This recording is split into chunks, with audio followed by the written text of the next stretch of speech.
Now that it has been a year since Young Sheldon's ending, I fear we are further away than ever from finally seeing one of the Big Bang Theory's promises come to fruition. The Big Bang Theory's finale wrapped up a lot of unfinished plots, even if Raj's love life felt like something of an afterthought. Sheldon and Amy won the Nobel Prize, the show's trio of central couples were all happy together, and, in a twist that Vulture's Catherine von Arendonk noted felt out of place, Penny even revealed she was pregnant. However, a year after Young Sheldon's finale, it is starting to seem less and less likely that fans of the series will ever get to meet Leonard and Penny's children. Indeed, it doesn't look like any of the gang's kids will ever make it to the screen. As implied by the title of Young Sheldon's spin-off, Georgie and Mandy's first marriage is an interquel that focuses on Sheldon's older brother in the years between Young Sheldon's ending and his first appearance on The Big Bang Theory. Young Sheldon's ending never revealed Sheldon's children on screen. The Big Bang Theory's first spin-off stopped just short of revealing his kids. Meanwhile, The Big Bang Theory's upcoming spin-off seems like a more likely venue for the gang's children to crop up, but this is unlikely to occur judging by the events of Young Sheldon's finale. In a move that set the internet alight with speculation about Leonard's off-screen fate, Sheldon only mentioned Penny in the spin-off's flash-forward ending. He noted that he was annoyed by Penny encouraging his daughter's interest in acting, while simultaneously avoiding attending his son's hockey game. This meant that, although their existence was confirmed, Sheldon and Amy's children never appeared on screen in Young Sheldon's finale.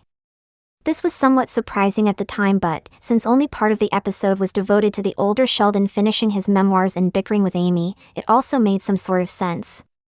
After all, viewers hadn't seen the duo on screen together in 5 years, so introducing new characters in the last minutes of Young Sheldon's finale could have felt rushed and unsatisfying.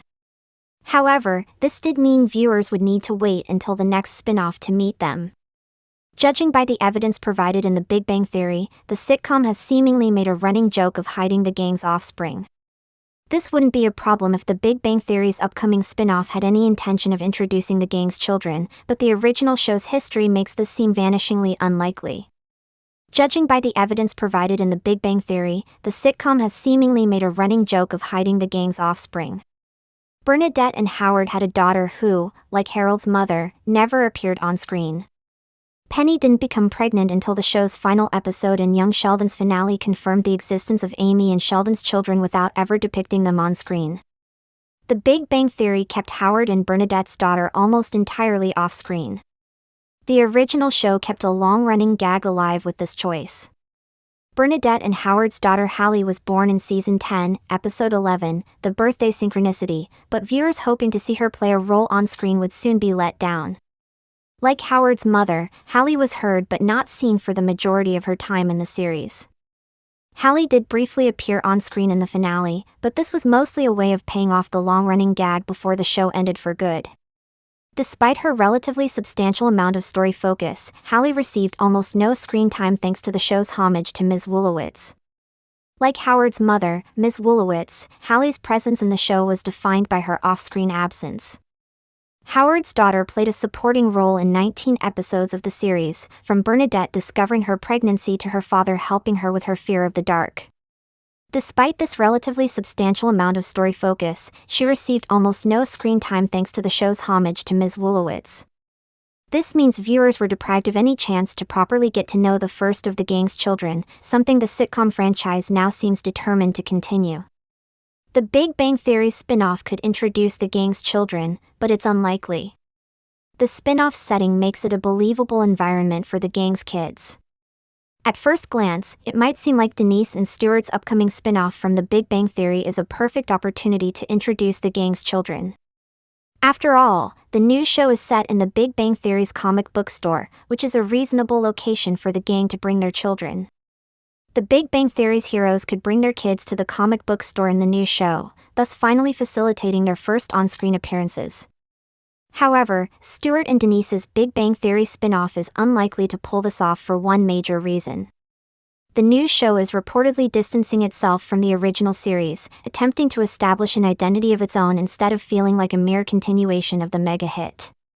This is understandable, but it means that the spin-off is unlikely to have not only the original characters but also their children appearing in supporting roles. Only one Big Bang Theory follow-up could introduce the gang's children now. One Big Bang Theory's follow-up could justify their presence. There is still one way for the Big Bang Theory franchise to introduce the gang's children, but it is one that cannot possibly happen for a long time. The original gang could be reunited alongside their kids in a next-generation follow-up a la That 90s Show, a sequel series to that 70s show that rebooted the original series one generation later. In That 90s Show, the original gang's children were the main characters and their parents were occasional guest stars, a fun reminder of the original series who never overshadowed the show's new true heroes. By now, both Penny and Leonard and Amy and Sheldon's children could only be around 5 or 6 years old at most, since the original show ended in 2019. However, at least another decade would need to pass before this could happen. As of 2025, by now, both Penny and Leonard and Amy and Sheldon's children could only be around 5 or 6 years old at most, since the original show ended in 2019. Even if the Big Bang Theory's Next Generation spin-off played with the numbers pretty egregiously, it would still be hard to see this show happening before at least 10 or more years had passed since the original show's finale. Luckily, Denise and Stuart's upcoming Big Bang Theory spin-off ensures the franchise is still alive and relevant, as does the second season of Georgie and Mandy's first marriage. As such, a future spin-off of the Big Bang Theory might finally be able to reveal the original gang's children, even if viewers have to wait another while before the show can pull this off.